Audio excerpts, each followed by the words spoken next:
नमस्कार दोस्तों, कैसे हैं आप सब। आई होप आप सभी बढ़िया होंगे। दोस्तों, हाल ही में भारत देश का पहला स्वदेशी एआई संचालित लड़ाकू विमान बना रहा है और इस फाइटर जेट का नाम रखा है भारत के द्वारा काल भैरव। काल भैरव सच में काल भैरव है और भारत को ये एक इस प्रकार की एडवांस तकनीक देने वाला है और इस प्रकार से भारत को सशक्त बनाएगा कि भारत आने वाले समय में दुनिया में डिफेंस एक्सपोर्टर्स के तौर पर भी जाना जाएगा और भारत डिफेंस के क्षेत्र में टॉप स्थान गेन करेगा। हाल ही में इसे बनाने के लिए भारत के द्वारा तैयारी की जा रही है। इसे भारत में भी बनाया जाएगा। इसके अलावा एक और कंट्री है जिसमें इसे पूरी तरीके से डेवलप किया जाएगा, यानी इसे सिर्फ भारत में नहीं बनाया जाएगा, इसे एक और देश है उसमें बनाया जाएगा, यानी इसे पुर्तगाल में बनाया जाएगा। तो आखिरकार ऐसी क्या वजह है कि इसे पुर्तगाल में बनाया जाएगा, इसके बारे में समझेंगे। देखिए, ये एक ऐसा फाइटर जेट है जिसकी जो रेंज है वो 3000 किलोमीटर की है और ये हवा में टेक सकेगा, वो 30 घंटे तक टेक सकेगा, यानी ये हवा में 30 घंटे तक लगातार उड़ान भर सकेगा। तो ये कहने की सच में दुश्मनों के लिए, खास तौर पर पाकिस्तान जैसे देश के लिए बहुत बड़ा काल है। चलिए इसके बारे में थोड़ा विस्तार से समझ लेते हैं। सबसे पहले खबर के प्रमुख बिंदुओं के बारे में बात करें तो भारतीय एआई युद्धक विमान FWDA ने भारत के पहले स्वदेशी एआई लड़ाकू विमान काल भैरव के विनिर्माण के लिए यूरोपीय कंपनी स्केच पिक्सल के साथ एक रणनीतिक समझौता किया है। मेक इन इंडिया की वैश्विक पहचान को नई ऊंचाइयों पर ले जाते हुए इस समझौते के तहत इस अत्याधुनिक लड़ाकू विमान का निर्माण अब पुर्तगाल में किया जाएगा, यानी इसका निर्माण भारत में नहीं बल्कि पुर्तगाल में किया जाएगा। इस परियोजना में भागीदार यूरोपीय कंपनी स्केच पिक्सल कोई सामान्य कंपनी नहीं है, यानी स्केच पिक्सल अपने आप में एक बहुत बड़ी जानी मानी कंपनी है। इस कंपनी के द्वारा F-16 जैसे विश्व प्रसिद्ध जो लड़ाकू विमान है, उनके जो आधुनिक सिमुलेशन सिस्टम है उन्हें इसी कंपनी के द्वारा बनाया गया है। तो इस प्रकार से ये कंपनी बहुत ही ज़्यादा अपने आप में जानी जाती है। इस समझौते के तहत स्केच पिक्सल मुख्य रूप से सिमुलेशन टेक्नोलॉजी, एआई इंटीग्रेशन, उन्नत संचार प्रणालियाँ, ऑपरेबिलिटी क्षमताएं प्रदान करेगी। तो इस प्रकार से ये भारत के इस एआई लड़ाकू विमान को काफ़ी ज़्यादा ताकतवर बनाने वाली है। भारतीय कंपनी FWDA विमान के मुख्य ऑटोनोमस सिस्टम, एयरफ्रेम डिज़ाइन के बौद्धिक संपदा अधिकार पूरी तरीके से अपने पास सुरक्षित रखेगी, यानी उसके ऑटोनोमस सिस्टम और जो एआई डिज़ाइन होगा, यानी एयरफ्रेम का जो डिज़ाइन होगा, उसकी जो इंटेलेक्चुअल प्रॉपर्टी राइट्स होंगे वो इसके भारतीय कंपनी FWDA के पास ही रहेंगे। इसके अलावा काल भैरव की ताकत तकनीकी विशेषताओं की बात करें तो काल भैरव एक मध्यम ऊंचाई वाला लड़ाकू विमान है और यानी लंबी दूरी तक ये उड़ सकता है। इसे कोड नेम इसका दिया गया है मेल, यानी मीडियम अल्टीट्यूड लॉन्ग एंड्योरेंस। इस प्रकार से यानी ये लंबे समय तक और मध्यम ऊंचाई तक उड़ान भर सकता है। पूरी तरीके से ये स्वायत्त लड़ाकू विमान है। इस स्वदेशी विमान की मारक क्षमता या परिचालन रेंज 3000 किलोमीटर की है, जो इसे लंबी दूरी से भी मिशनों को बेहद घातक बनाता है। इसके अलावा यह लड़ाकू विमान बिना रुके 30 घंटे तक और 30 घंटे से अधिक समय तक हवा में रहकर उड़ान भर सकता है।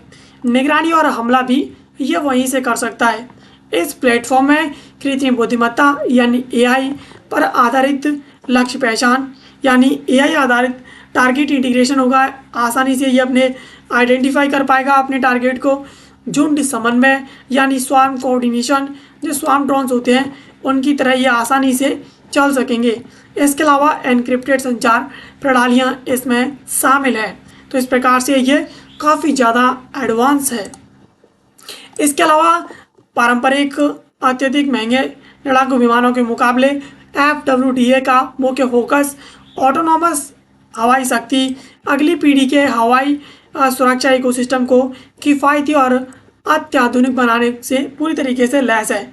यानी ये जो लड़ाकू विमान है वो आधुनिक तकनीक से पूरी तरीके से लैस है और ज़्यादातर जो FWDA है ना, उसका फोकस रहा है वो ऑटोनॉमस हवाई शक्ति और अगली पीढ़ी की जो हवाई सुरक्षा है उसका इकोसिस्टम है उसे डेवलप करने की जो तकनीक है उससे पूरी तरीके से ये लैस है।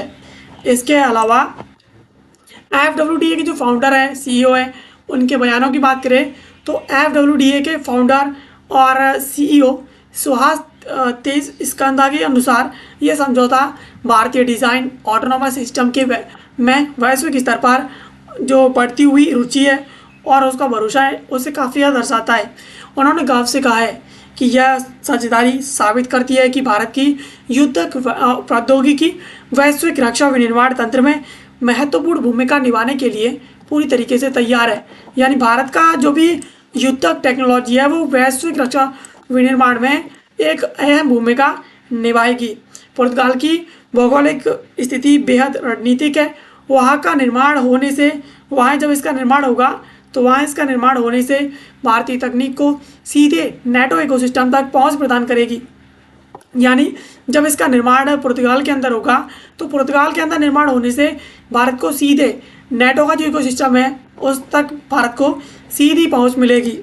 इसके अलावा नेटो के देशों के नेटवर्क से जुड़ने के कारण भारत और FWDA के लिए यूरोपीय रक्षा नेटवर्क नए सहयोगियों और वैश्विक तकनीक जो तैनाती है उसके कई बड़े रास्ते खुलेंगे।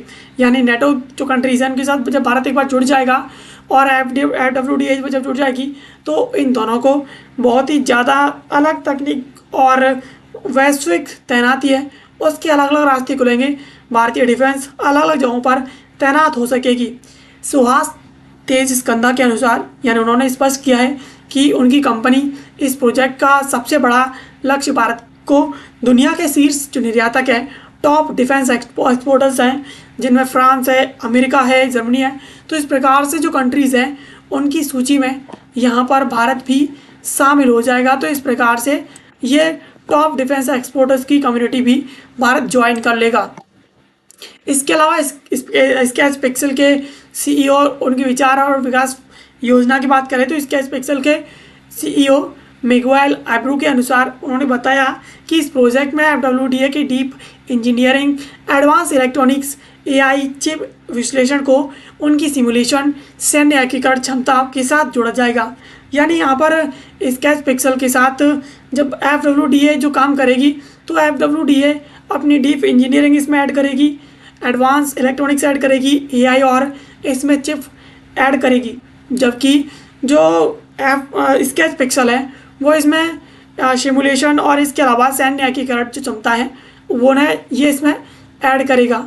इसके अलावा विमान के संरचनात्मक डिज़ाइन से लेकर फॉर्मवेयर विकास, संचार नियंत्रण और सत्यापन तक सब कुछ पूरी तरीके से यहाँ पर सुरक्षित नियंत्रित वातावरण में पूरा किया जाएगा। यानी जो कुछ भी इसमें किया जाएगा वो पूरी तरीके से चाहे उसका फॉर्मवेयर विकास हो, संचार हो, नियंत्रण हो, सत्यापन हो, एक सुरक्षित वातावरण में सुरक्षित जगह पर किया जाएगा। नए संचार सिस्टम LVC ऑपरेबिलिटी और AI मॉड्यूल को केवल एक जगह नहीं बल्कि पुर्तगाल और भारत की प्रयोगशाला में संयुक्त रूप से विकसित किया जाएगा। यानी ये सिर्फ कहें कि FWDA में बनाया जाएगा या फिर स्केच पिक्सल बनाएगी तो इसका सीधा सा जवाब है कि ये दोनों देशों की प्रयोगशालाओं में डेवलप किया जाएगा, बनाया जाएगा। इसके अलावा इस प्रोजेक्ट की सफलता की कुंजी दोनों देशों की टीमों के बीच होने वाला जो नियमित ज्ञान का आदान प्रदान है, नॉलेज एक्सचेंज है, जिससे तकनीक को लगातार अपग्रेड किया जा सके उस पर डिपेंड करेगा। मिगुएल एब्रू ने साफ किया है कि पुर्तगाल अन्य नेटो देशों की सैन्य आवश्यकताओं को ध्यान में रखते हुए काल भैरव प्रोजेक्ट की शुरुआत करने जा रहा है। यानी जो मिगुएल एब्रू हैं स्केच पिक्सल के CEO उनके द्वारा बताया गया है कि यहाँ पर भारत के साथ जिस प्रकार से काल भैरव प्रोजेक्ट बनाया जा रहा है वो पुर्तगाल और अन्य जो नेटो कंट्रीज़ हैं उनकी आवश्यकताओं को ध्यान में रखते हुए बनाया जा रहा है, ताकि ये सिर्फ इंडिया के लिए नहीं बल्कि जो नेटो के कंट्रीज़ हैं उनमें भी इसका उपयोग किया जा सके। इसके अलावा काल भैरव का वैश्विक प्रभाव और भविष्य की बात करें तो काल भैरव अपनी स्वायत्त हवाई क्षमता के दम पर भविष्य की युद्धों के तौर तरीके बदलने वाला एक बड़ा गेम चेंजर साबित होगा। यानी ये सीधे तौर पर कहें तो भविष्य के युद्धों में अब इसे एक गेम चेंजर के तौर पर देखा जा रहा है। इसके अलावा ऐतिहासिक साझेदारी भारत की रक्षा निर्यात क्षमता को कई गुना ये बढ़ाने में मदद करेगी, जिससे देश को आर्थिक और रणनीतिक लाभ दोनों प्रकार से यानी इकोनॉमिकली और स्ट्रेटेजिकली भारत को यानी दोनों कंट्रीज़ को इसका लाभ मिलने वाला है। इसके अलावा इस विमान की सफलता से भारत की स्वदेशी एआई प्रौद्योगिकी वैश्विक रक्षा बाजार एक मजबूत और भरोसेमंद ब्रांड के रूप में स्थापित हो जाएगी। यानी अगर यह विमान सफल होता है तो भारत की स्वदेशी प्रौद्योगिकी है वो वैश्विक रक्षा बाजार में एक मजबूत और भरोसेमंद ब्रांड के रूप में स्थापित होगी, जिससे भारत का डिफेंस एक्सपोर्ट है वो कई गुना बढ़ेगा। यह प्रोजेक्ट रक्षा क्षेत्र में एक अनूठी मिसाल और भारतीय तकनीक डिज़ाइन को यूरोपीय विनिर्माण विशेषज्ञता के साथ जोड़ेगा। यानी ये जो प्रोजेक्ट है वो भारतीय तकनीक को यूरोप की जो विनिर्माण विशेषज्ञता है, विनिर्माण के क्षेत्र में यूरोप जिस प्रकार से टॉप पर है उसमें कहीं ना कहीं भारत को ये ऐड करने वाला है। इसके अलावा यह कदम दर्शाता है कि भारत अब केवल अपनी सुरक्षा के लिए आत्मनिर्भर नहीं है, बल्कि दुनिया को अत्याधुनिक रक्षा तकनीक की आपूर्ति करने वाले अग्रणी देशों की कतार में भी खड़ा हो रहा है, यानी शामिल हो रहा है। तो जिस प्रकार से भारत अन्य देशों के साथ शामिल होकर के अपनी विमान बना रहा है अगली पीढ़ी के, इसके अलावा भविष्य को ध्यान में रखते हुए एआई इंटीग्रेटेड विमान बना रहा है जो स्वचालित होंगे पूरी तरीके से, और जिस प्रकार से भारत डेवलप कर रहा है तो ये दिखाता है कि भारत सिर्फ आत्मनिर्भर ही नहीं है, भारत अब दुनिया में डिफेंस की चीज़ों को, तकनीक को अब दुनिया भर के देशों के साथ भारत जो है अब एक्सपोर्ट भी करने वाला है। यानी दुनिया भर के देशों को भारत अब डिफेंस की चीज़ों को एक्सपोर्ट भी करेगा। तो दोस्तों ये थी खबर जिसको आज के इस वीडियो हमने समझा। ऐसे वीडियोज़ के लिए आप हमें सब्सक्राइब कर लीजिए। मिलते हैं किसी अगले वीडियो में किसी नए और महत्वपूर्ण टॉपिक के साथ। तब तक के लिए आप सभी का बहुत बहुत धन्यवाद।